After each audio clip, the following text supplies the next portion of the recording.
For the next 5 Sundays, we read from the Gospel of John and take a little bit of a break from the Gospel of Mark.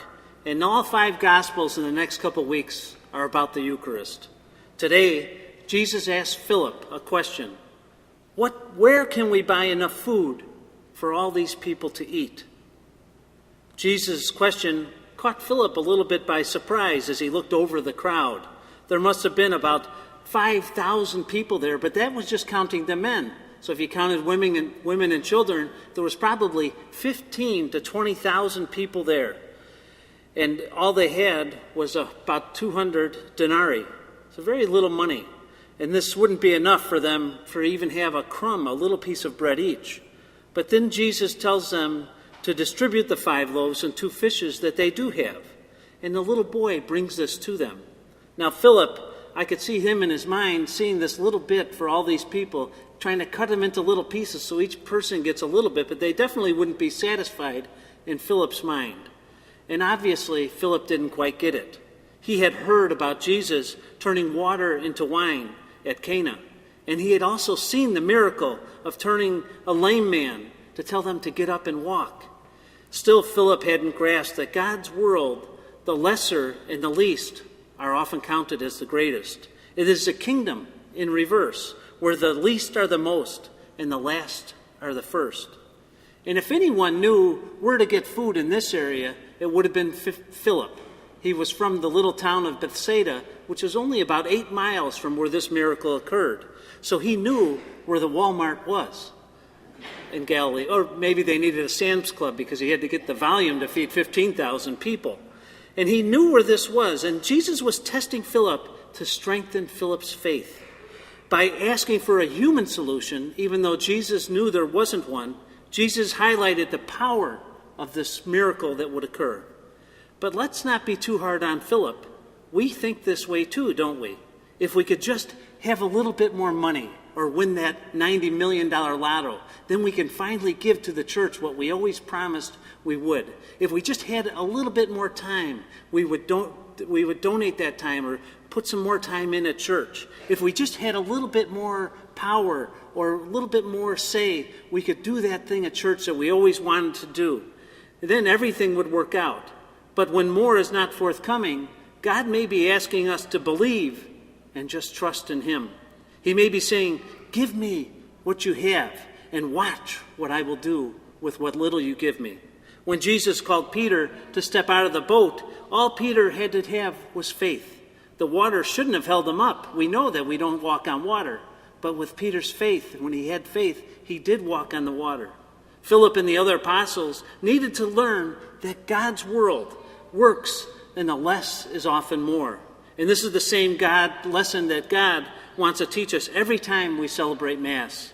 Jesus comes to us every day at Mass in the simple bread and wine to give us all the food that we need. It may not seem like much, this little tiny wafer, this thin host, but it contains all the blessings of heaven. It may not seem like much, but this little sip from this holy chalice, but it contains all the power of God to fill you with his divine life. So come and eat. Come and drink. Jesus has much more he wants to give you. The disciples today are contrasted by this young little boy, maybe about 12 years old. The apostles had more resources than this little boy, but he gave what he had. And this boy gave what little he had, and it made all the difference in today's story. If we offer nothing to God, he will have nothing to use from us. But he can take what little we have and turn it into something great, something powerful. In performing his miracles, you've noticed that Jesus usually prefers to work through other people. And here he took what this young boy had and offered it and used it to accomplish one of the greatest miracles in the Bible. And age is no barrier to Christ. He can use a little boy or an older person. You're never too old or too young to be of service to him. What might have been the impact on this little boy in the Gospel of John when he saw what happened to what he gave to God? He saw 12 wicker baskets left over at the end, and what great miracle this would have done.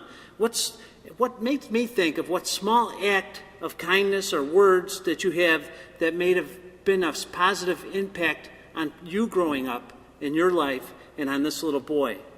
Have you done or said something encouraging that might have a lasting impact on someone else? Our little contributions, or what we think might be little, aren't really that little. God is able to multiply any contribution we have for the good of others in ways we probably won't see or probably realize.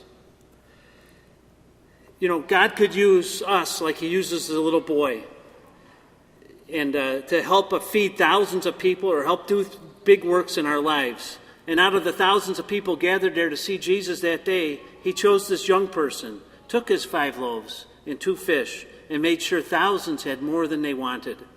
And I remember Father Godwin mentioning that it was a little word, or the little seed in for him as a little boy in Nigeria, of an Irish missionary priest suggesting that he might want to become a priest someday. And look at where he is today. And I know that he does the same thing. Every young boy that serves as an altar server here at some point in their career as an altar server has been asked if they would consider being a priest. So it could bear fruit someday. And every young girl is asked if they might want to be a sister someday. So sometimes we can use that. And it might be a priest or a nun being from our parish here. In Paul's second reading today, he asks us to live in a manner worthy of your call. What is your call? And are you living your call the best that you can?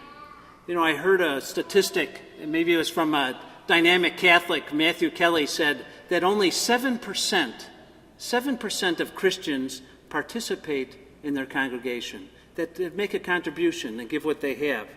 And what if we could make that 15% or 20% or 50%? Wouldn't that be a great thing to happen in our parish? And it reminded me of that story that we usually hear around Christmas, that song we sing, The Little Drummer Boy. I just love that song about this poor little boy. He meets the 3 kings that are going to see the baby Jesus in Bethlehem. And they say they're bringing their finest gifts of gold and frankincense of myrrh. And you could see this little boy thinking in the song, well, I don't have anything to give. What should I give? And finally he thinks and he gives. Just all he has in the whole world was playing his drum for that boy, for that little boy. And at the end we see that Mary nodded and Jesus smiled. That's all he wants is what we have, that little bit we have, and he can make it something great. So think about it this week. And pray about it and take steps acting out what you think your role might be and what you can give to God. And there's only one way to find out what your role should be, and it's to let God work his way in your life, to keep molding you, shaping you to be the person that he wants you to be.